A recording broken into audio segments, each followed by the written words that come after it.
I was standing by the flute towers, feeling every bit the successful woman I had worked a decade to become. That was when I saw him. He didn't just enter the room, he owned the atmosphere. He was draped in a bespoke charcoal grey suit that fit him like a second skin, the fabric shimmering subtly under the crystal chandeliers. His ebony skin was so polished it looked like dark silk, catching the light at every angle. He was surrounded by men in equally expensive outfits, but they were all leaning in to hear him speak. He looked like the personification of old money and new power. When our eyes met, he didn't give the thirsty look of a Lagos hustler.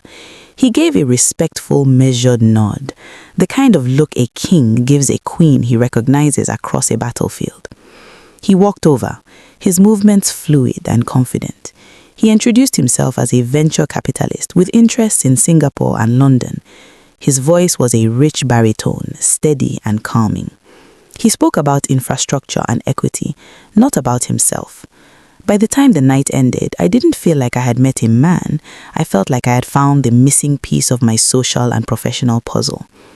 I didn't know I was looking at a masterpiece of fiction. The courtship was a whirlwind of intentionality, or so I thought. He sent flowers to my office, not just any flowers, but rare orchids that required a specific temperature to survive. He called at 10 p.m. every night just to check if I had eaten. By the third date, I was completely under his spell. We were at a private rooftop lounge in Victoria Island, the kind of place where you don't even see a menu. We laughed about our shared dreams of building a pan-African empire. When the bill arrived, tucked in a sleek leather folder, he reached for his breast pocket with a practiced grace. His hand paused. A slight, charmingly embarrassed frown creased his forehead. He checked his other pockets, then sighed. "My darling, this is so unlike me," he whispered, leaning in so the waiter wouldn't hear. "I switched bags for our meeting with the Export Council today, and I've left my personal wallet in my other jacket." He looked genuinely pained by the slip-up. "It's 45,000 naira. Could you possibly cover this? I'll have my driver drop the cash at your office tomorrow." I laughed it off, waving my card. "Don't be silly," I said. It was such a small amount compared to the 2 million naira watch on his wrist. I felt powerful being able to cover him. I didn't realize I had just paid the first installment of my own ruin. 2 weeks later, the tone of our conversations shifted. The king looked troubled. We were sitting in my living room when his phone rang for the 5th time. He ignored it, his jaw clenching. "Is everything okay?" I asked, placing a hand on his shoulder. He took a long, shaky breath and looked at me with eyes that seemed burdened by the weight of the world. "It's the merger in London," he said, rubbing his temples. "The central bank is doing an unscheduled audit because of the new digital currency regulations. They've temporarily flagged all international accounts over a certain threshold. My liquid capital is sitting in a holding tank for the next 72 hours. He explained it with such technical detail, mentioning escrow accounts, SWIFT codes, and liquidity ratios that I felt out of my depth. He wasn't asking for money, he was venting. "My staff's salaries are due tomorrow, and if I don't pay them, the union will make a scene and it will leak to the press. It could tank the whole deal." He looked at me, his eyes moist. "I've never been in a position where I couldn't provide for my people. It's a matter of honor, Funke. My reputation is all I have." He looked so vulnerable, a giant brought low by red tape. My heart ached for him. The silence in the room was heavy. I could see the sweat beads on his upper lip, a man of his stature reduced to tears because of a banking glitch. "How much do you need to cover the payroll?" I asked softly. He shook his head vigorously. No, I can't ask you that. I'll figure it out. I'll sell one of the plots in Lekki by tomorrow morning, even if I have to take a loss." The thought of him losing his hard-earned property because of a 72-hour delay seemed like a tragedy. "Tell me the amount," I insisted. He hesitated, then whispered, 8 million naira. It's just for 3 days. Once the flag is lifted, I'll transfer it back with interest. 8 million was a lot, but I had it in my business savings. I saw it as an investment in our future. I sat at my laptop and made the transfer. When the success notification popped up, he collapsed onto his knees and buried his face in my lap, sobbing with relief. "You've saved me," he choked out. "No one has ever stood by me like this. You are not just a woman, you are my partner for life." I felt a surge of maternal and romantic pride. I felt like the ultimate ride or die. I was so blinded by his gratitude that I didn't notice the 3-day deadline come and go without a single mention of the refund. A week passed and the London audit was apparently still ongoing, but he was busy with a new government contract. He came over one evening looking dejected. "I have a private dinner with the governor and the commissioner of works tomorrow," he said, looking at his closet. "But my best Italian suits are still at the dry cleaners in London. I forgot to bring them back on my last trip." He looked at the bespoke suit he was wearing. "This one has a slight tear in the lining. I can't appear before men of that caliber looking anything less than perfect. Perception is reality in this country." I suggested we go to a high-end boutique in Ikeja. We spent the afternoon picking out 3 designer suits, several silk shirts, and Italian leather shoes. The bill came to 2.5 million naira. When he went to use his card, he gave a frustrated sigh. "Still flagged. This is becoming an insult." I stepped forward and swiped my card before he could even apologize. "Consider it a gift for your big meeting," I said. He hugged me tightly in the middle of the store. "When I land this contract, Funke, you are getting that Porsche you liked, I promise you." He looked so sharp in the new clothes, so CEO-like. I was happy to fund the image because I believed the man in the suit was real. I didn't know I was just buying the costume for a horror movie. The deeper we went, the more our lives became a tangled web of strategic moves. One evening, he took me to a high-rise in Banana Island. The elevator opened directly into a penthouse that smelled of fresh paint and expensive marble. "I bought this for us," he whispered, leading me to a balcony that overlooked the Lagos Lagoon. "But because of the ongoing audit and my pending residency status in the UK, I can't put the utility accounts or the service charge deposits in my name without triggering another tax investigation." He looked at me with those pleading, sincere eyes. "It's just a formality, Funke.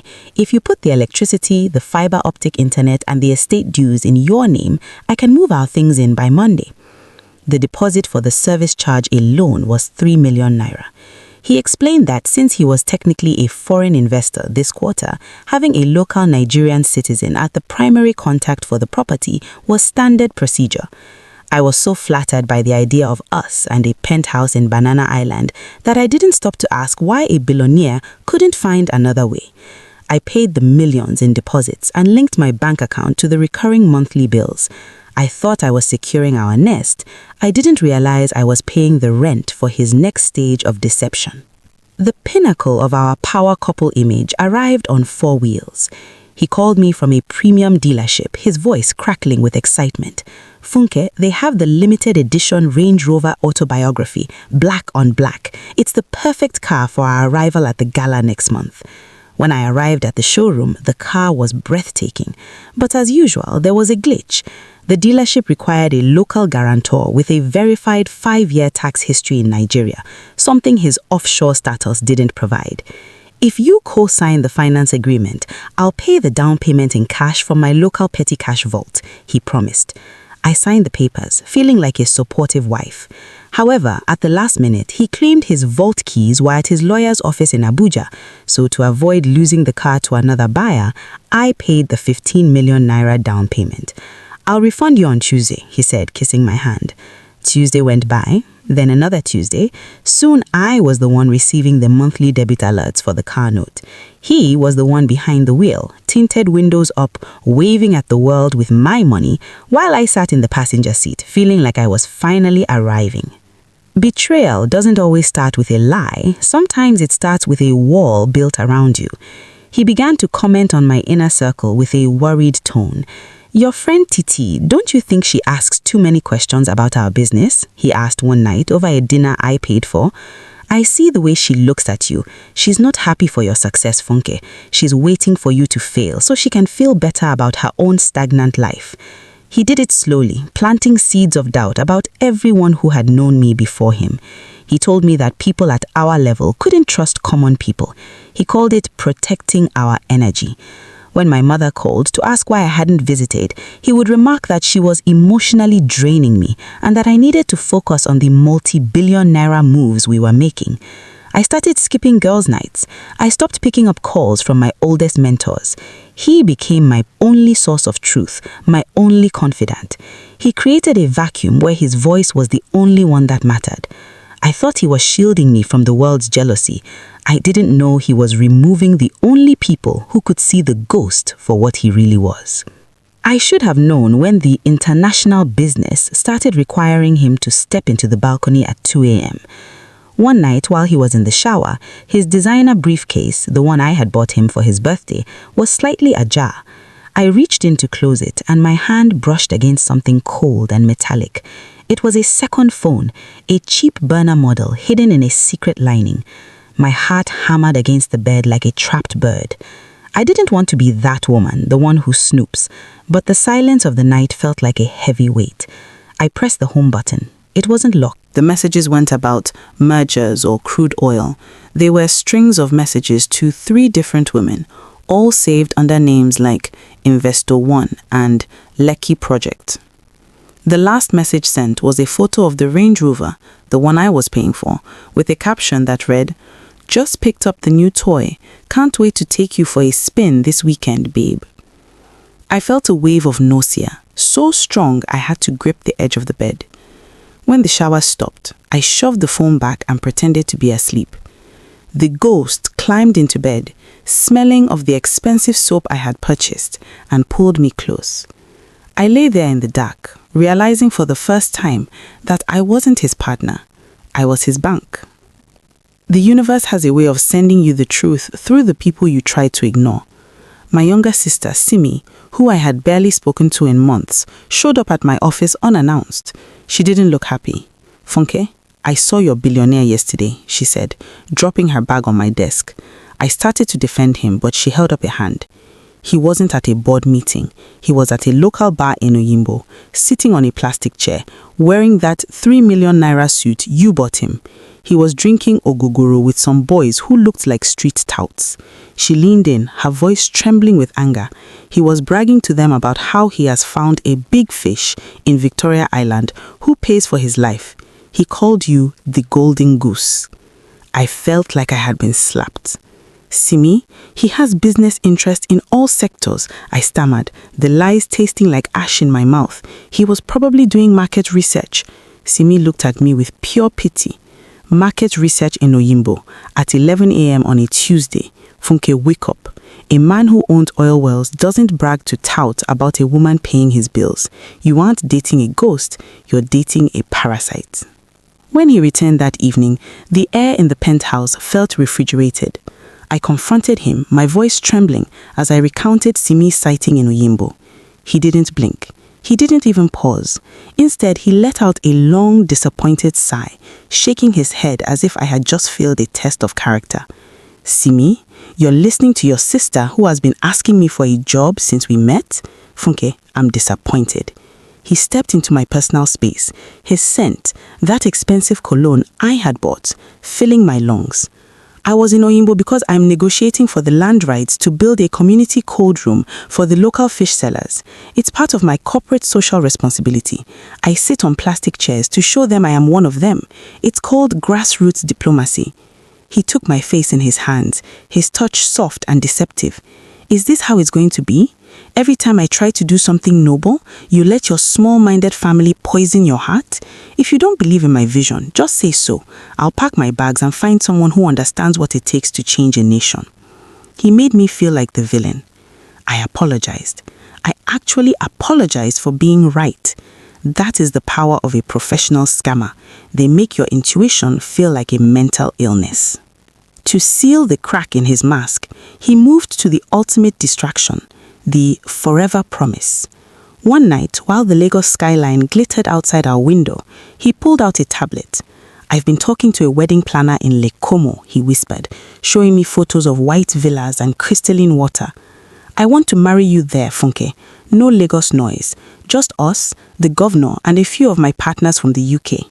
He spoke about the dress, suggesting he would fly in a designer from Lebanon for my fittings. "I've already put down a tentative deposit," he lied, "but because the audit is dragging on, the venue is asking for a top-up to hold the date. It's about 7 million naira. I'd use my local account, but it's hitting the daily limit." He looked at me with such longing, such love that I forgot about Oyimbo. I forgot about the burner phone. I saw a white dress and a Lake Como breeze. I transferred the money. I wasn't just paying for a wedding, I was paying for a dream he was spinning like a spider's web. I didn't realize that in his world, a wedding was just another business expansion funded by the victim. The music stopped on a Tuesday morning. I was at the supermarket when my card declined. I tried another, declined. I called my relationship manager at the bank, expecting a mistake. "Miss Funke," she whispered, "your primary business account is overdrawn. The recurring debits for the luxury apartment dues, the Range Rover installments, and the recent large transfers to Vanguard Global Consulting have wiped out your liquid reserves." My heart felt like it had been dropped in ice. "Vanguard Global Consulting," I whispered. That was the name of the escrow account he told me to use for the wedding deposit. "You're also at the limit of your 3 credit cards," she continued. "Total debt is hovering around 22 million naira." I sat in my car, staring at the steering wheel. The math was simple and brutal. I had spent 10 years building my firm, and in 6 months, this man had hollowed it out. I wasn't a partner.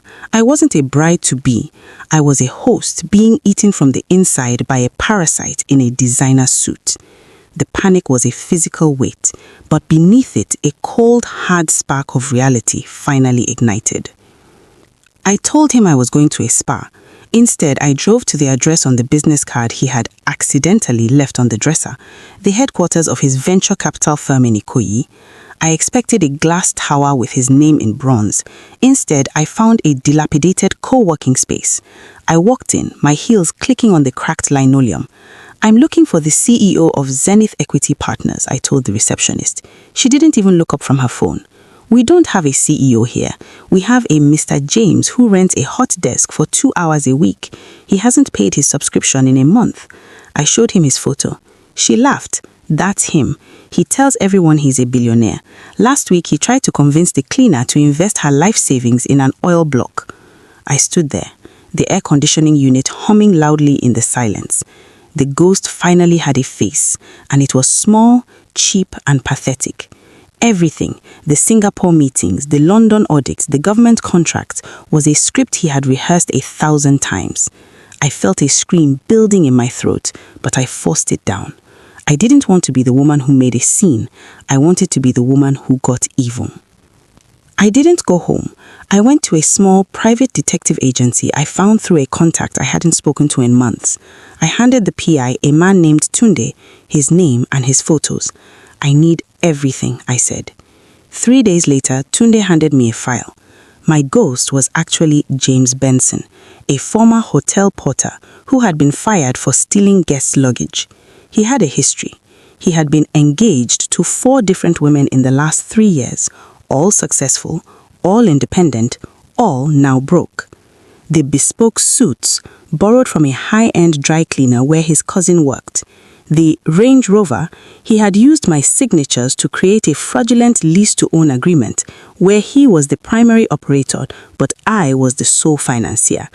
But the most painful part of the paper trail were the bank statements Tunde had managed to peek at. My wedding deposit hadn't gone to Lake Como, it had gone to a boutique hotel in Lekki Phase 1, and the guest list wasn't the governor, it was a 22-year-old influencer who thought she had finally met her sugar daddy. Tunde, the private detective, placed a stack of high-resolution photos on the table. They were crisp, clear, and felt like daggers to my chest.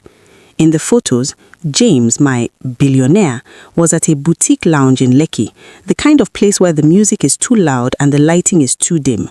He was sitting in a VIP booth, his arm draped around a girl who couldn't have been more than 22. She was beautiful in a youthful, unburdened way, wearing a designer handbag that I recognized immediately. I had seen the debit alert for it 2 weeks ago. He told me it was a corporate gift for a client's wife. Seeing it on her shoulder made the betrayal physical. He was laughing, that same rich baritone laugh he used to soothe my anxieties, while he poured expensive champagne that my credit card had paid for. He was playing the role of the benefactor, the high roller, the CEO, using my sweat and my years of labor to buy the affection of a girl who didn't know she was dating a scavenger. The PI leaned in. He's been taking her to the same hotels he told you were for his government meetings, Funke.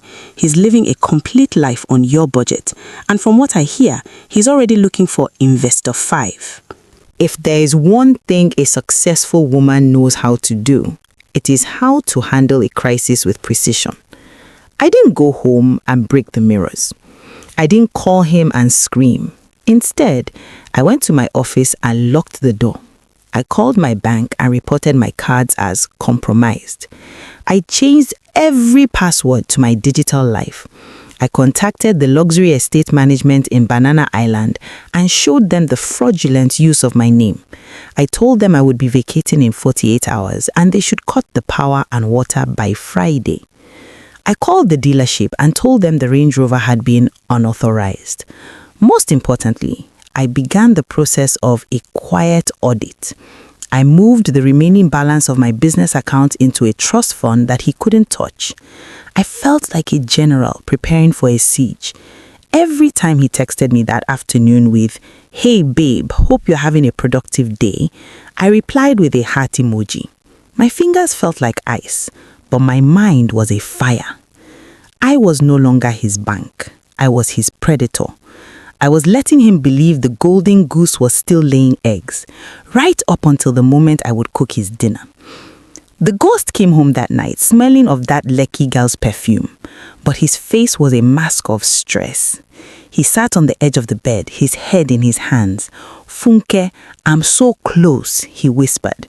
"The commissioner called. The government contract for the renewable energy grid is finally on the table, but there's a processing fee for the final clearance, 5 million naira. If I don't pay it by Friday morning, they will give the contract to a Chinese firm."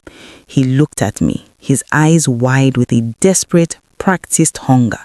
"This is the big one. This pays for Italy. This pays for your house in London. Just 5 million one last time and we are home free." In the past, I would have scrambled to find the money. Now, I just looked at him, seeing the way his suit, the one I paid for, bunched at the shoulders. 5 million is a lot, James, I said, my voice steady. But I'll see what I can do. I have some investments maturing on Thursday. Why don't we celebrate the contract early? Dinner on Friday night at the Sky restaurant. My treat. We can talk about the transfer then. He beamed, kissing my forehead. "You're the best, Funke. Truly." He didn't know he had just accepted an invitation to his own execution. Friday night arrived with a cold, sharpening wind. I dressed with more care than I ever had. I wore a vibrant red silk dress, the kind that whispered power, and jewelry that I had actually earned with my own hands. I looked like a woman who was in control of her world. James arrived at the penthouse looking every bit the billionaire, wearing the charcoal grey suit from our first night. He was extra attentive, extra loving, thinking that 5 million naira was just hours away. We drove to the Sky restaurant in the Range Rover. I watched him handle the wheel, the tinted windows hiding his lies. "Everything is ready for the transfer?" he asked as we handed the keys to the valet. Everything is exactly where it needs to be. The restaurant was beautiful, overlooking the city of Lagos, a city that has swallowed many men like him. We sat at a corner table, the most private spot in the room. He ordered the most expensive wine on the menu, talking about Italy and our future. I waited until the appetizers were served, then I reached into my bag. I didn't pull out a checkbook. I pulled out a thick white envelope. I placed it on the table between us. James smiled, his hand reaching for it eagerly. "Is this the bank draft for the clearance fee?" I leaned back, my obsidian skin glowing under the candlelight. "Open it, James." He pulled out the contents, expecting naira notes. Instead, he pulled out the PI's photos. He pulled out the burner phone logs. He pulled out the co-working space receipt and the dry cleaning logs for his bespoke suits. His face went from eager to pale, then to a sickly grey. The rich baritone of his voice evaporated into a stammer. "Funke, this is a misunderstanding. I can explain." I didn't let him. I pulled out my phone and played the recording Simi had made, him in Oyinbo, calling me the golden goose. The silence that followed was deafening. The other diners were a world away. There is no contract, James. There is no audit in London. There is no Lake Como. There is only a small, pathetic man who thinks a designer suit makes him a king. I watched as the mask finally began to crack, the CEO dissolving into the porter he used to be. The silence at the table was heavy, punctuated only by the distant clink of silverware from other diners who had no idea a life was being dismantled at few feet away. James looked at the photos, then back at me. The charming crinkle around his eyes vanished, replaced by a cold, sharp bitterness. He didn't beg. He didn't apologize. Instead, he straightened his posture and leaned in, his voice dropping the CEO baritone for a jagged, street-hardened tone. "So you found out. What now?" He let out a dry, mocking laugh. "You think you're so smart, Funke? You were easy. You were a woman of a certain age, successful but desperate for a man who looked the part. I didn't steal that money. You gave it to me. You paid for the dream because your real life was boring." He sneered, his eyes scanning my face for a tear that wouldn't come. "You're too old and too hardened to be loved for free, and we both knew it. I was a service and you were the client. Don't act like a victim now because the bill finally came due." The sheer arrogance of his words was meant to break my spirit, to make me feel small and unlovable. But as I looked at him, I didn't feel hurt. I felt a profound sense of relief. The ghost was finally visible, and he was even smaller than I had imagined. "We're done talking, James," I said, my voice as calm as a graveyard. I stood up, leaving the envelope of evidence on the table. I walked out of the restaurant, my heels steady on the floor. He followed me, shouting, his poise completely gone as he realized the 5 million naira was never coming. When we reached the valet stand, the ghost reached for the keys to the Range Rover, but the valet didn't hand them over. Instead, a large man in a high-visibility vest stepped forward, holding a clipboard. Behind him, a flatbed tow truck was already backing into position. "Mr. Benson," the man asked. James froze. "This vehicle is being repossessed for non-payment and fraudulent documentation." James turned to me, his face contorted with rage. "Funke, you can't do this. This is my car." I smiled, a genuine, radiant smile. "No, James, it's my debt and I've decided to settle it. The dealership is taking the car back and the police have already been notified about the forged signatures on the lease." He stood there, barefoot in spirit, as the luxury SUV he used to hunt his victims was hoisted into the air. The billionaire was now a pedestrian on the streets of Lagos. James scrambled to catch a yellow taxi, rushing back to the penthouse in Banana Island, desperate to salvage what was left of his lifestyle. But when he arrived at the gates, his biometric pass didn't work. The security guards, men he had once looked down upon, blocked his path. "Access denied, Mr. James," one of them said, his voice flat. James pushed past them, running towards the penthouse only to find the heavy mahogany door locked from the inside. In the hallway, stacked neatly but disrespectfully, were 4 large black trash bags. He tore one open. Inside were his borrowed designer suit, his Italian shoes, and the expensive silk shirt I had bought him, all smelling of the Lekki girl's perfume. The power to the unit had been cut and the hum of the air conditioning was gone, replaced by the humid, heavy silence of a Lagos night. He sat on the floor in the hallway, surrounded by bags of clothes he had no home to put them in. The penthouse CEO was gone. He was just a man in a dark corridor, realizing that the golden goose hadn't just stopped laying eggs, she had burned down the coop. A week later, James was already at a hotel bar in Abuja, wearing one of the few suits he had managed to save, his eyes scanning the room for a new target. He spotted a woman sitting alone, looking wealthy and vulnerable. He adjusted his cufflinks, put on his practiced mergers and acquisitions smile, and prepared his opening line. But as he approached her, she looked up from her phone with a look of pure disgust. She showed him her scream. My post had gone viral. I hadn't just reported him to the police. I had posted his photo, his real name, and a detailed breakdown of his ghost persona on every Scammers Alert and Lagos Business Group on social media. The caption read, "Beware of the ghost in the designer suit. He doesn't have a bank account, he only has yours." Within minutes, the hotel security approached him and asked him to leave the premises. His name was now a digital brand of poison. He tried to delete his account, to change his name again, but the internet doesn't forget. He had spent years vanishing into new identities, but I had made sure he would be seen forever. The recovery wasn't fast, and it wasn't easy. I had to sell my smaller investment property to clear the 22 million naira debt he had left in my name. I had to face the whispers of the elite who laughed at how big Funke got played by a hotel porter. But as the months passed, my business began to thrive again, built on a foundation of hard-won wisdom. I reconnected with Simi and Titi, apologizing for the walls I had let a stranger build between us. I realized that my worth wasn't tied to having a power couple image. It was tied to the fact that I could lose everything and build it back twice as strong. 1 year later, I was sitting in my new, modest but beautiful office when a man was introduced for a consultation. He was kind, his hands were calloused from real work, and he didn't mention a single merger. He saw me, not my bank balance. I looked at the red silk dress hanging in my closet, a reminder of the night the ghost disappeared.